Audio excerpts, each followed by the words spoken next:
시청자 여러분 안녕하십니까?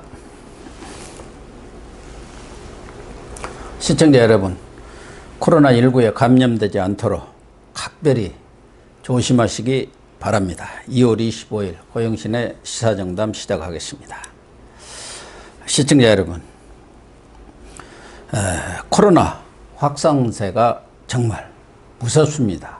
오늘도 60명의 확진자가 추가돼서 전체 확진자가 893명에 이를 정도입니다.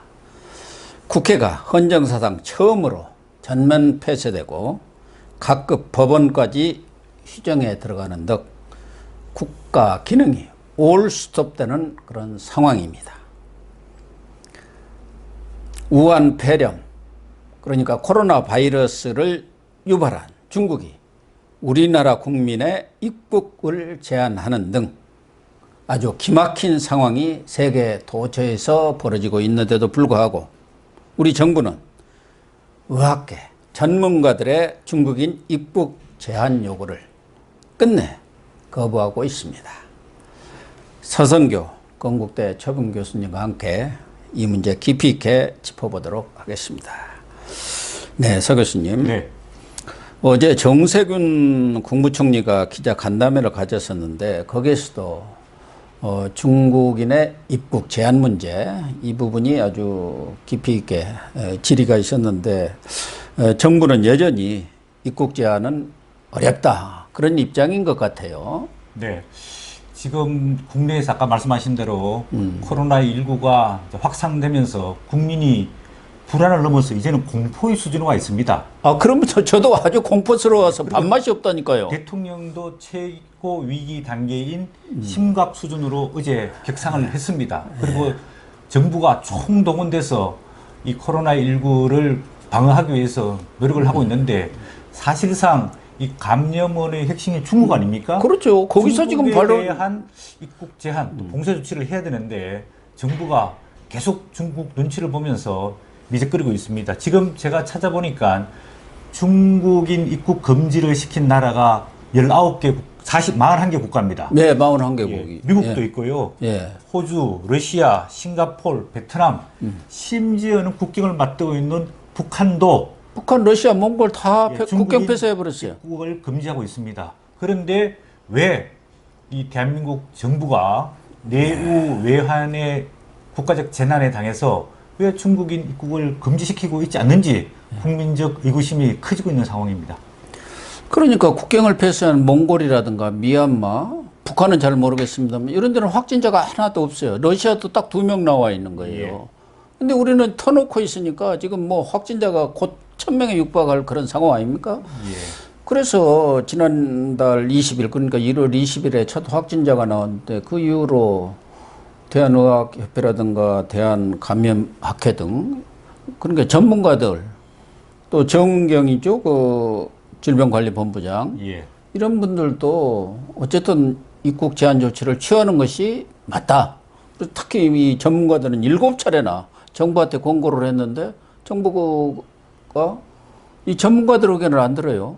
예. 이 코로나19는 쉽게 말해서 전염병 아닙니까? 예.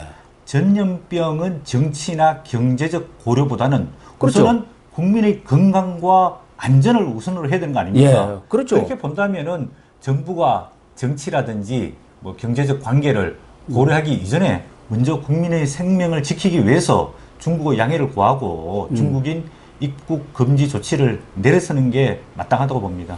무엇보다도 전문가 의견을 들어야 할 거 아닙니까? 예. 우리가 늘 들지만 옛날 오바마, 빈 라덴 척결할 때 그 전문가가 딱 상황을 장악하고 오바마는 옆에 쭈그려 앉아 있잖아요. 그만큼 전문가를 중시하는 거 아닙니까? 특히 이런 병이라든가 이런 의학 부분에 대해서는 전문가 아니면 일반인들은 알 길이 없잖아요. 그게 전문적인 식견이 없고, 물론 정치적 외교적 고려는 한다고 하지만 가장 뭐 말씀하신 대로 국민의 생명과 안전보다 더 중요한 게 어디가 있겠습니까? 예. 그런데도 불구하고 문재인 대통령 또 박능호 보건복지부 장관, 이분이 컨트롤 타워의 뭐 최고 책임자 같은데 그 김강린 또 보건복지부 차관 다 엉뚱한 소리들, 희망 고문이라고 하죠.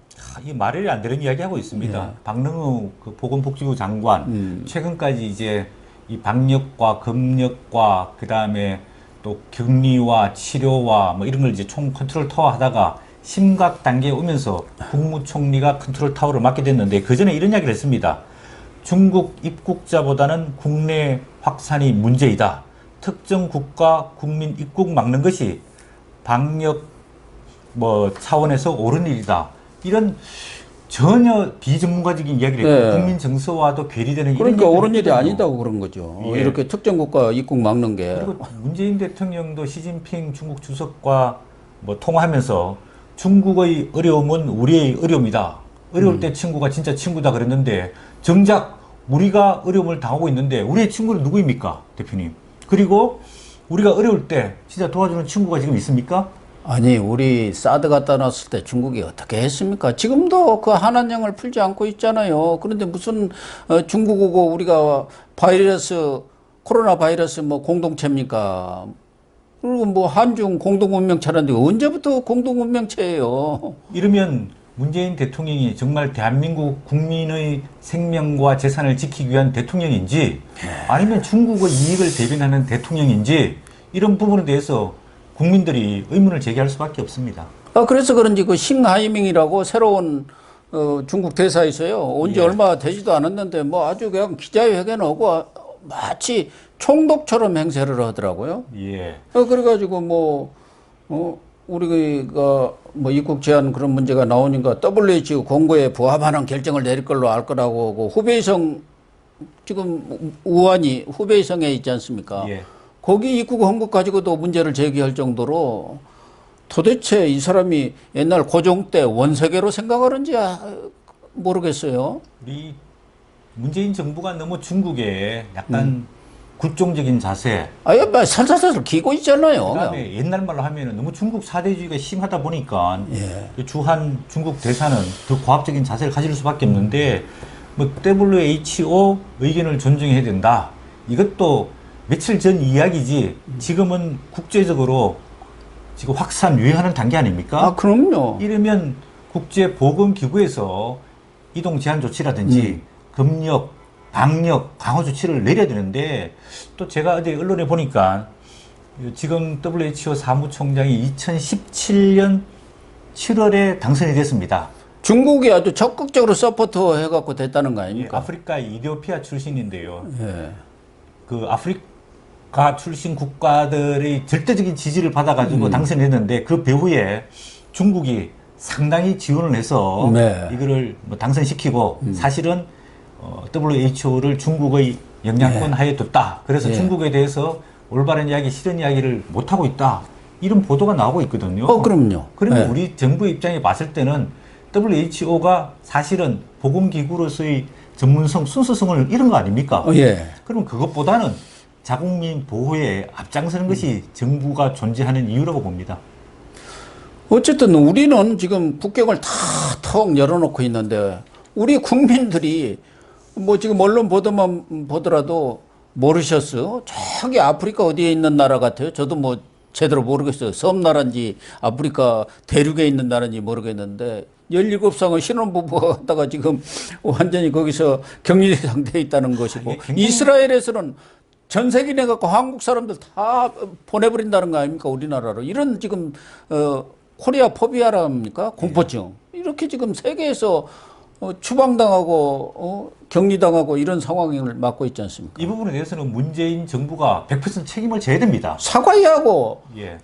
그리고 사실 우리 대한민국이 그동안에 경제도 발전하고 민주화도 이루면서 세계에서 굉장히 높은 평가를 받았지 않습니까? 그럼요. 세계 10위권의 경제대국이 이런 상황이 갑자기 됐으니. 이 코로나19 때문에 나라의 수준이, 나라의 국격이 완전히 훼손돼가지고. 저 아프리카 무슨 어디 이상한 나라로 전락해버렸다니까요. 상할 수밖에 없습니다. 가까운 중국에서 소위 말해가지고 무시당하고 외면당하는 것 뿐만 아니라 지금 한국 관광객들이 나가는 곳들마다 전부 다 한국을 무시하고 또 그 관광객들을 격리하고 검사하고 심지어는 미국에서까지 이렇게 우리 국민들이 방문하는 것에 대해서 하겠다 이렇게 하고 있는데 이 부분에 대해서 진짜 대통령과 정부는 이 정말로 국민의 자존심, 국격의 훼손 이런 걸 뿐만 아니라 빨리 이 코로나19에 대해서 전면적이고 전 정부를 동원해가지고 빨리 이 대처를 해야 된다고 보여집니다. 정말 창피한 상황이 됐어요. 그러면서도 대통령이나 누구 나와가지고 사과 한마디 없고 무슨 총리라든가 아무 힘도 없는 이해찬 더불어민주당 대표만 송구합니다 하고 한마디씩 했던데 이런 때야말로 대통령이 전면에 나서야 하는 거 아닙니까? 대구도 좀 방문을 하고 박능우 같은 이런 무능한 장관은 이런 때 단호하게 책임을 지고 이렇게 만들어야죠. 이게 지금 국가적 위기 상황 아닙니까? 예. 그러면 위기 상황을 돌파하기 위해서는 국가 최고 지도자가 위기 상황의 중심에 서야 되는 겁니다. 그리고 지휘하고 뭐 통솔하고 컨트롤 해가지고 이 위기 극복을 위해 가지고 본인이 진두지휘를 해야 됩니다. 근데 초기에는 보건복지부 장관을 내세우고 그 다음에는 또 뭐 총리를 정세균 총리를 내세우고 처음에는 질병관리본부장 내세웠죠. 그 다음에 이제는 좀 확산되고 국민적 공포가 심해지니까 대통령이 뒤에서 한마디 하는 정도 이렇게 해서는 위기 극복이 불가능합니다. 대통령이 현장에 나와서 직접 국민들이 느끼고 있는 불안과 공포를 보고 또 이 확산 상황을 정확하게 면밀하게 파악을 하고 대통령이 주도 면밀하게 진두 지휘를 해야지 국민들이 그게 따라가고 이 위기를 극복할 수 있습니다. 정말 옳은 말씀입니다. 대통령부터가 비상한 그런 각오와 자세를 보일 때 국민들도 거기에 따르는 것이지 지금처럼 자기는 뒤에 숨어 앉아가지고 무슨 회의 때나 한마디씩 쓱 해내고 그래가지고 책임 면피하려고 그런 자세를 보이면 국민이 신뢰를 하겠습니까? 정부를 지금 신뢰를 안 하고 있잖아요. 예. 그게 제일 문제이고 거기다가 물론 신천지 교회에서 그게 그 확산에 아주 결정적인 요인을 제공한 건 맞지만 신천지 탓만 할 때는 또 아니지 않습니까? 예, 어떻게든 간에 감염원 근원이 중국에서 온 거 아닙니까? 그러니까요. 그럼 어떻게 본다면은 신천지 교인들도 감염된 피해자일 수 있는 거거든요. 본인들은 그렇게 주장을 하고 예, 있죠. 그거를 사전에 막지 못한 것은 방역 당국, 즉 정부의 일차적인 책임이 있는 겁니다. 예. 그러면 그거를 신천지 교회 탓만 하지 말고 정부가 빨리 선제적으로 나서서 긴급하게 방역하고 처리를 했었어야 되는데 그동안에 아직 심각한 수준이 아니다. 뭐 지역에서 국제적인 부분이다. 이러면서 계속해서 경계태세만 유지해 왔거든요. 제가 감염병 위기 관리 표준 매뉴얼이라는 게 있습니다. 아, 예. 거기 보면 제한적으로 전파될 경우에는 뭐 경계태세를 유지할 수 있는데 지금같이 지역 사회에 전파됐다. 지금 대구, 경북, 그 다음에 부산, 뭐 충청, 강원, 제주까지 다 확산됐지 않습니까? 지금 뭐 전국에 다 확산됐죠. 그 다음에 일반인들뿐만 아니라 군대도 확산됐죠. 예. 국방부도 그래서 조치를 내렸고 육해공군 다가 지금 아까 감염. 말씀하신 대로 심지어는 국회까지 전파가 되어가지고 오늘 국회가 폐쇄되는 초유의 사태가 일어났습니다. 그러면은 빨리 심각 상황으로 위기 상황을 그러니까 격상을 하고 전 정부가 다 나서서 행안부, 그 다음에 또 교육부, 보건복지부, 기재부, 경찰청 총동원해서 노력을 해야 되는데 너무 선제적 조치가 늦고 확산되고 난 다음에 부산을 떨고 있기 때문에 정말 국민으로서 상당히 정부를 비판하지 않을 수가 없습니다. 그래서 신천지 그 대구교회인가 거기서 이제 지금 어떻게 보면 슈퍼 전파자 역할을 했는데 뭐 이렇게 언론 보도에 따르면은 대구가 올해 관광을 해가지고 많은 관광객들을 끌어들이기로 이렇게 많은 노력을 기울였고 부산이 좀 제한하면서 그 관광객들 중국에서 온 부산에 온 관광객들이 거의 대구로 온 모양이에요. 그래서 얼마 전에 이런 사태가 일어나기 전에 텔레비를 잠깐 보니까 거기서도 이제 중국 관광객들에 대해서 좀 꺼려 하니까 대만에서 온 관광객들은 이런 그 폐를 달고 다니게 했더라고요. 대만 관광객은 괜찮다 해가지고. 그러니까 지금 대구가 이렇게 확산된 이유가 있더라고요. 예, 다른 지역에 비해서는 관광을 해라 해갖고 많이 관광객을 끌어왔고 뭐 우리나라 대종은 그래도 중국 관광객 아니겠습니까? 뭐 대만이나 얼마나 되겠어요. 그러다 보니까 지금 대구가 완전히 이렇게 뭐 우한 폐렴으로 어려움을 겪고 있는. 광역 시도 중에서 지역 생산성 우리가 소위 말하는 GRDP라는 게 있습니다. GRDP가 제일 꼴찌입니다. 내륙 도시고 경제가 굉장히 어렵습니다. 또 이제 관광 활성화를 위해서 관광객들에게 지원금도 주고 그렇습니까? 맥주 파티라든지 이런 걸 하면서 많은 이제 관광객들을 위협을 해가지고 경제를 이제 살리려고 하고 있는 차에 이런 또 코로나 바이러스 문제가 터지게 되니까 지역민들 입장에 봤을 때는 굉장히 더 어렵고 더 불안하고 이런 상황이고요. 뭐 제가 이런 지역 민심을 대변하는 건 아니지만은 정말로 대변해 줘야 합니다. 만약에 부산에서 경남에서 이런 문제가 터졌으면은 문재인 대통령이 가만히 있었겠습니까? 벌써 갔습니다. 예. 그런데 왜 대구 경북은 이렇게 선제적인 조치가 늦고 적극적으로 대응을 안 하느냐? 결국은 미래통합당 야당도시기 때문에 그런 것 아니냐? 이런 불평 불만이 나올 수도 있습니다. 사실 그래요. 어쨌든 그래서 과연 왜 정부가 이렇게 중국에 대해서 눈치 보기를 하고 미온적으로 이렇게 대응을 하느냐. 입국 제한 조치 같은, 입국 금지 조치 같은 것을 선제적으로 했어야 하는데 하지 못했느냐에 대해서 몇 가지로 좀 따져볼 부분이 있는 것 같아요. 이제 첫 번째로 드는 게 우리 지금 현재 정부라든가 권력의 핵심에 있는 사람들이 어떻게 보면 친북, 친중 바라는 거죠. 문재인 대통령부터도 상당히 친중적인 입장을 계속 채워왔고 본인이 마오쩌둥하고 저 베트남의 호치민 제일 존경한다고 그랬잖아요. 지금 이제 뭐 문재인 대통령과 청와대 핵심을 하고 있는 그 586 뭐 세대인데요. 그 사람들은 이제 예전에 70년대에 있었던 민주화, 순수한 민주화 운동 세대와는 다른 그렇습니다. 주체 사상, 친북, 종북 노선을 걸어왔던 세력들입니다. 그 사람들이 사실은 사회주의 혁명의 종주국을 이제 소련으로 봤죠. 근데 소련이 1980년대 후반에 해체되고 붕괴됐지 그렇죠. 않습니까? 붕괴돼 버렸죠. 그러면 이제 남은 사회주의 국가가 중국이거든요. 그러니까 중국을 사회주의적 그 혁명의 종주국 같은 이상향으로 생각하고 있는 완전히 그 역사의 흐름과 그 이율 배반적인 그런 사상을 아직도 갖고 있고요. 그 생각을 뒷받침하는데 조금 기여를 했던 분이 지금 뭐 돌아가셨지만 이영희 그렇죠. 이영희 교수가 교수죠. 쓴 책들이 있습니다. 네. 전환 시대의 논리라든지 네. 뭐 이승과 우상이라든지 또 파르긴과의 대화. 그러니까 중국을 굉장히 높이 숭상하고 존경하고 받들었거든요. 우리 사회도 그렇게 혁명을 해야 된다라고 주장했던 그 후세들이 지금 586 세대들인데 그런 사회주의 혁명관에서 아직도 깨어나지 못하고 있거든요. 이념적으로는 상당히 중국 사실은 사회주의가 아니죠, 그죠? 중국은 친중이에요. 예. 그래서 미국이나 일본보다는 그거는 반일 반미고 예. 친중으로 지금 흘러 있는 거예요. 예, 그래서 왜 뭐 일본한테 미국한테는 할 이야기 다 하면서 중국한테는 왜 할 이야기 다 못 하느냐? 그거는 이념적으로 심정적으로 중국에 대한 그런 경도가 너무 돼 있기 때문에 뭐 대표님 말씀하신 대로 첫 번째 중국 뭐 이렇게 좀 굴종하는 그런 첫 번째 이념적 원인이라고 보고 있습니다. 그러니까 이영희 교수의 그런 뭐 파락인과 대화라든가 여러 가지 그 책들도 한 너댓 권 저도 다 읽어봤는데 그런 것은 이미 극복을 해야 할 단계거든요. 예. 그런데 지금의 운동권 세력들은 그 세대에 지금 머물러 있는 거예요. 또 하나는 우리는 또 사실은 또 경제적인 이유를 무시할 수는 없어요. 예.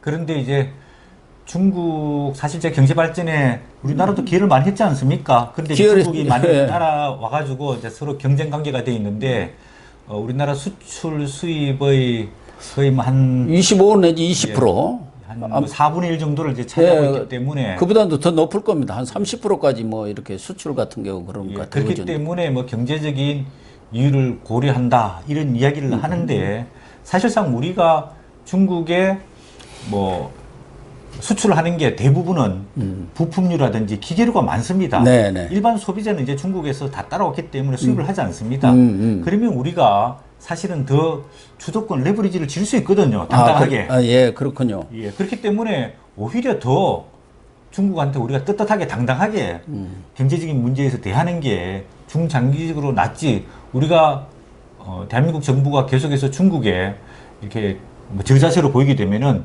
중국에 진출해 있는 우리나라 기업들이 중국에서 활동하기가 더 어려워지게 됩니다. 네. 그래서 오히려 더 당당한 경제적 자세를 가지고 어차피 중국도 기술 발전 속도가 빠르기 때문에 언젠가는 우리나라를 다 따라올 거라고 보여지고 지금 있거든요. 거의 다 따라왔죠. 뭐 그런 상황 속에서 우리가 너무 경제적인 문제 때문에 중국을 염려할 필요 없고요. 특히 이제는 뭐 경제 성장이 많이 하고 있는 동남아 지역, 베트남이라든지 말레이시아, 인도네시아, 또 인도도 많이 진출하고 있거든요. 네. 이런 다변화하는 과정이 있기 때문에 너무 경제적인 이유를 들어서 중국의 입장을 봐주는 척 하는 것은 현실에도 맞지 않다고 보여집니다. 경제적인 것도 그렇고 미세먼지 같은 데도 가서 제대로 말 한마디 못 하잖아요. 미세먼지. 예. 뭐 우리나라에서 발생하는 게 많지만 중국에서 넘어오는 게 많다고 봐야죠. 예. 또 하나는 시진핑 주석, 시황제라고 하지 않습니까? 시진핑 주석의 방안이 그렇게 절실합니까? 뭐 외교적인 그런 측면이 있기는 있겠는데, 그냥 지난번 시 주석하고 통화할 때도 거기다 또 김정은 걱정까지 하지 않습니까? 미국하고 북한 간에 이 대화가 재개될 수 있도록 중국에서 좀 잘 뭐 이렇게 노력을 해달라고 하고. 왜 그렇게 시진핑한테 매달려 있는 거예요, 방안에? 예. 뭐 제가 봤을 때는 현실적으로 두 가지 이유 같습니다. 왜냐하면은 4월 15일 날 총선이 있기 때문에 총선 전에 뭔가 국가적인 이벤트를 만들어서 총선에 영향을 끼치려고 하는 의도도 없지 않다고 보여집니다. 근데 그거는 원래 3, 4월 방안 하려다가 중국에서는 지금 6월 이후로 넘겨버렸거든요. 예. 중국에서는 그런데 이제 한국 입장에 봤을 때는 빨리 이제 조기 방한해 주기를 바라겠죠. 그런데 이번에 시진핑이 방한하는 것은 우리나라만 방문하는 게 아니고 그렇죠. 일본하고 같이 네. 방문하게 끼어서 방문하게끔 돼 있는 거거든요. 네. 그런 측면에서 보자면 중국이 대한민국을 어떻게 보고 있느냐, 대단히 중요한 나라로 보느냐, 아니면은 그냥 지나가다가 들르는 하나의 국가로 보느냐, 뭐 이런 측면에서 우리가 좀 곰곰이 따져볼 필요가 있고요. 네. 두 번째로는 이제 북한의 핵이라든지 북한과의 관계를 개선하기 위해서는 중국의 협조가 필요하긴 합니다. 예, 예. 그런데 북한을 움직이는 가장 큰 그 핵심 힘은 결국은 미국에서 나오는 거거든요. 그러면 한미 동맹을 더 강화하면서 북한을 움직이면서 그 보조제로서 중국을 활용해야 되는데 중국만 움직인다고 북한이 움직여질까? 전혀 그렇지 않다고 봅니다. 세 가지 요인이 크게 작용하리라고 보는 것이 뭐 합리적인 해석일 것 같은데, 일각에서는 문재인 대통령 이 정부 정권이 중국한테 뭔가 크게 신사를 져갖고 말 못할, 이렇게 중국 눈치를 보지 않을 수 없는 사정이 있는 거 아니냐. 그 중에 하나가 뭐 미국의 대선에도 러시아가 이렇게 깊이 개입해 가지고 뭐 트럼프 탄핵 문제까지도 이렇게 제기가 됐었습니다만은, 그건 이제 뭐 상원에서 부결이 됐는데, 우리 경우도 무슨 중국 같은 데가 지난 촛불 집회 때 그 사람들은 이제 여러 군데 다 공작하고 다니잖아요. 아까 WHO도 봤잖아요. 예. 그래가지고 그것다 돈 대주고 해가지고 딱 장악하는 것처럼 우리 쪽에도 뭐 기술력이라든가 이런 것들을 빼가고 뭐 이렇게 미국과 견제를 위해서 뭔가 이 정권한테 말 못할 이렇게 큰 뭐 레버리지를 갖고 있는 거 아닌가 하는 의구심을 표명하는 사람들이 많더라고요. 그러니까 정부도 누가 보더라도 이해할 수 없을 정도로 저자세를 취하고 눈치를 보고 뭐 그쪽에다가 그냥 손 싹싹싹 비비고 있는 거 아닌가. 저는 그것도 일견 타당한 거 생각이라고 예. 뭐 관측입니다만은 그렇게 생각을 했죠. 실체적인 뭐 실체적인 증거는 없지만은 우리가 통상적으로 생각해 보면 중국과 대한민국이 바다를 통해서 접해 있지 않습니까? 그렇게 본다면 중국이 대한민국에 유리한 정부가 수립되도록 그러면요. 뭐 지원하거나 나쁜 말 하면 공작을 할 수도 있지 않았을까 이런 생각이 들고, 그런 과정 속에서 문재인 정부의 여러 사람들이 관련해 가지고 중국과 네트워크를 통해서 지원을 받았지 않을까. 뭐 예를 들면 경제적으로 받았느냐, 아니면 또 지금 우리 서울과 또 지역에 그 조선족들, 그러니까 중국 우리에게 대한민국의 투표권을 가지고 있을 수 있는 많은 사람들이 지금 와 있는 와 거거든요. 있죠. 예. 뭐 그런 사람들을 동원한다든지, 아니면은 뭐 광화문에서 당시 촛불 집회를 많이 했는데 거기에 중국 유학생이 지금 우리 대한민국에 한 7만 명 정도가 와 있는데 뭐 그런 사람들이 일부에서 참여해가지고 속된 말 해가지고 전단지도 돌리고 촛불도 들고 그렇게 했을 뭐 개연성, 뭐 가능성에 대해서 저희가 전혀 없다라고 이야기할 수는 어렵지 않습니까? 제 동포들도 지금 선거권도 갖고 있고 예. 중국은 아직까지 그런 선거 문제에 대해서 본격적으로 거론된 적은 없지만 북한은 우리한테 압력도 놓고 우리가 가서 또 권력자들이 북한에 가서 이렇게 좀 해더라. 그래갖고 정풍 사건도 나고 다 그런 거 아닙니까? 예. 근데 중국이라고 그 사람들은 더 은밀한 사람들 아닙니까? 중국의 정보기관들 다 우리나라 와갖고 여기저기 다 뻗쳐 있지 않습니까? 우리 교민들만 해도 얼마나 있으면 유학생만 해도 7, 8만 명이 와 있지 않습니까? 예. 그러니까 그쪽에서 투표권 갖는 사람들도 많이 있잖아요, 교민들이. 예. 뭐 이런 부분도 우리가 좀 관심을 가지고 좀 실체적으로 조금 이렇게 파헤쳐보고 조사를 해볼 필요가 있습니다. 지난 미국의 대선 때 러시아가 개입을 해가지고 이메일도 다 파헤치고 상당히 영향을 끼쳐가지고 지금 미국 트럼프 대통령이 탄핵의 위기까지 이르지 않습니까? 그러니까요. 이 세계 각국이 세계화가 되면서 이게 옛날에는 그냥 뭐 소위 정보 전쟁이었는데 정보 전쟁이 경제 전쟁을 넘어서 정치 전쟁으로도 가고 있습니다. 그러니까 자기한테 유리한 정부를 만들기 위해서 세계 각국이 지금 달라들고 있고 미국 대선에 러시아가 개입했으리라고 누가 상상이나 했겠습니까? 예. 그러니까 우리 같은 경우도 뭐 북한은 우리 선거에까지도 개입을 뭐 자주 하잖아요. 코멘트도 내고 누구 뭐 황교안이 어쨌다 안철수가 어쨌다 하고 뭐 비난 성명 내고 막 그러잖아요. 예. 그래서 우리가 늘 선거 때마다 북풍 얘기가 나오는 거 아닙니까? 예, 근데 맞습니다. 중국 풍 얘기가 나오지 말란 법이 없어요. 최근에 이제 뭐 좀 비공식적으로 들은 이야기에 따르면 뭐 우리 중국에서 한국인 조선족들이라든지 중국인들이 서울의 구로와 금천 지역 쪽에 굉장히 많습니다. 엄청나게 예림동 많죠. 같은 경우는 예. 완전 중국 촌에 중국촌이죠. 있는데요. 그런 지역에서 국회의원 선거 때 그 사람들이 힘을 합쳐서 상당한 영향력을 끼칠 수 있다. 뭐 이런 그러니까요. 이야기까지 나오고 있는 상황입니다. 네, 시청자 여러분. 중국에 대한 입국 금지 이 부분에 대해서 왜 정부가 미온적인지 뭐 확연히 어떤 근거가 있는 것은 아닙니다만은 우리 나름대로 좀 분석을 해봤습니다. 문재인 대통령은 경제와 방역 두 마리 토끼를 잡겠다 이렇게 공언한 지가 며칠 되지 않았습니다. 그런데 지금 상황은 경제도 방역도 다 두 마리 토끼를 놓치는 상황, 놓치는 정도가 아니라 완전히 망하는 상황으로 가고 있지 않나 그런 생각이 듭니다. 정말 문재인 대통령이 앞서도 말씀드렸습니다만 팔을 걷어붙이고 전면에 나서서 비상하게 이렇게 대처하는 모습을 보여주길 촉구합니다. 오늘 방송 마치도록 하겠습니다. 시청해 주셔서 감사합니다.